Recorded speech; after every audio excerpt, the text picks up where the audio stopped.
$100 a month for a 3-bedroom, 2-bath house in the Silicon Valley. And I said, I'm tired of giving my money away for rent.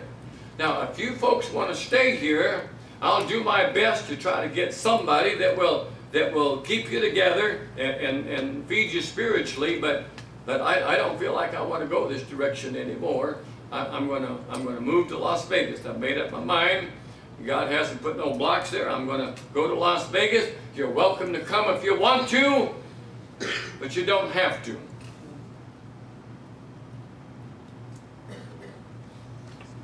Everybody wanted to go. I never lost one person.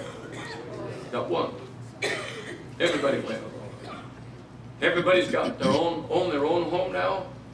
In the Silicon Valley, they couldn't own a home in their lifetime. They've got better jobs. They make more money.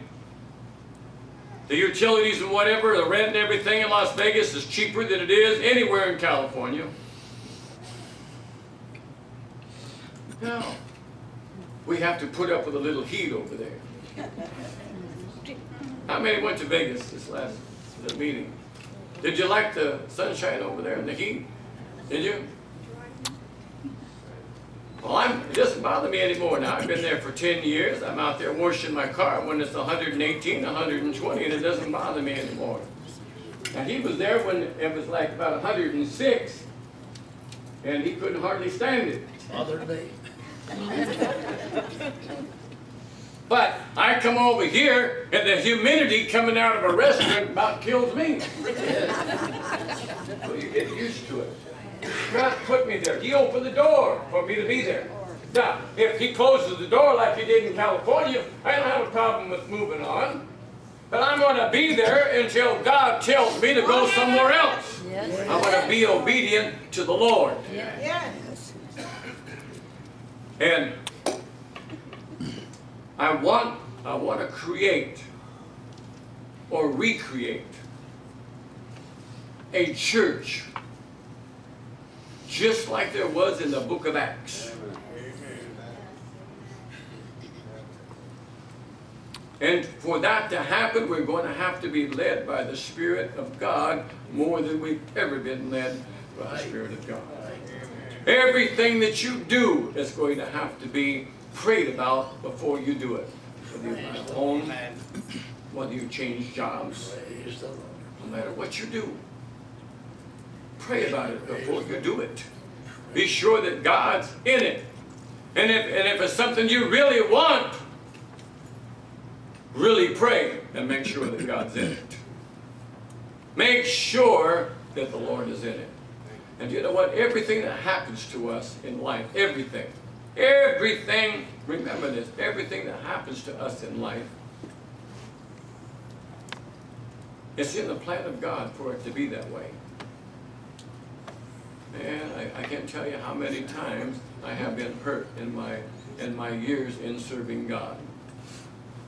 The times that I have co-signed for people to get a car, or so they could get their utilities turned on, or rent a house, or whatever, and I was paying those payments for 2 years because they run off with a car, and they can't find the car, and they can't find the payment, and so yours truly had to make it to keep my name good.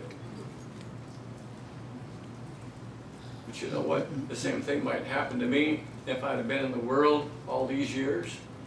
You're going to have good days and bad days. You're going to have good things happen. You're going to have bad things happen. But all things work for the good to them that love and fear God and are called according to His purpose. The sickness,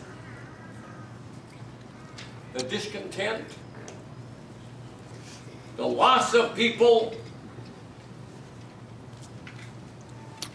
God doesn't necessarily cause it, but He takes everything that goes on in our life and He turns it around to make something good in the end out of something that's bad. I enjoy being here with you. I'm thankful for you, each and every one. I specifically look for every one of you to be here when I come. Pastor is so excited about each and every one of you that's in this church. I knew about this young man right here before he even showed up tonight, because Pastor told me, he said, I had a man that just amazes me. And he came to my Bible study the other night. And he just seemed like a wonderful person to me. And I'm just hoping that he'll come back and be with us again. Well, when he walked in tonight, I already knew who he was. Yes. The pastor didn't tell me. I already knew who he was. All right. It's exciting to be with someone that cares about you and not your pocketbook. Amen. That's the reason why we've been friends for over 50 years. Because I can trust him. And I can trust him. And I can trust him. And I know every one of you here. Some of you, I was here around when you were born. Some of you have changed so much, and for the good. And I so appreciate you giving yourself over to the Lord and being faithful here. Be faithful, be faithful, be faithful, be faithful. Encourage each other to be faithful. You are the strength of one another. Yes. You are part of the body of the Lord Jesus Christ. God bless you, folks.